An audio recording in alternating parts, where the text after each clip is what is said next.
सुभद्रा योजनारू टंका पाउथले आपण को मिल पार 10 लाख टंका ऋण से भी बिना सुधरे। एने राज्य सरकार तरफ जारी है एक बड़ घोषणा जहां आम भिडियो जाना शेष पर्यंत देखूँ।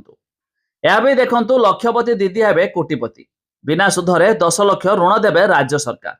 कौन रही अपडेट भिडियो जाना शेष पर्यंत देखूँ। पूर्व भिडियो को लाइक करूँ, सब्सक्राइब करते सब्सक्राइब कर पाखर घंटी चिन्ह को दबा दिंतु। राज्य सशक्त हेबे महिला, लक्षपति दीदी को कोटिपति दीदी करिवे सरकार। बिना सुधरे 10 लाख टंकार ऋण जुगाई देवे सरकार। जो आर्थिक सहयोग देउछंती ताको बैंक सह संजोग कराजिवो। वर्षे भितरे लक्षपति दीदी को कोटिपति दीदी कराइबाकू गुरुत्व देइछंती सरकार।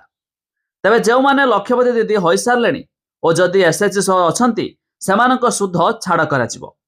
एही परिप्रेक्षी रे उपमुख्यमंत्री प्रभाती परिडा सुभद्रा भौणीक सह आलोचना करिसेंती।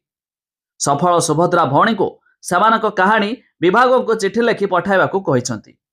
तेबे सेमाने सफल बिजनेस मॉडल को विभागीय वेबसाइट रे स्थान दियाजियो बोली उपमुख्यमंत्री सूचना देइसेंती।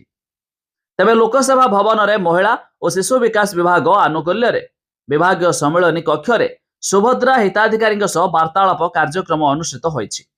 एही अवसर रे उपमुख्यमंत्री समस्त जिलार सुभद्रा भौणी सह आभासी माध्यम रे कथा होइथिले। तेबे जदि आपण भी सुभद्रा योजनार टंका पाउछंती, एमिति कि एसएचजी ग्रुप सहित जोड़ी होइछंती, तेबे आपण पाई पारिबे 10 लाख टंका ऋण से भी बिना सुधरे।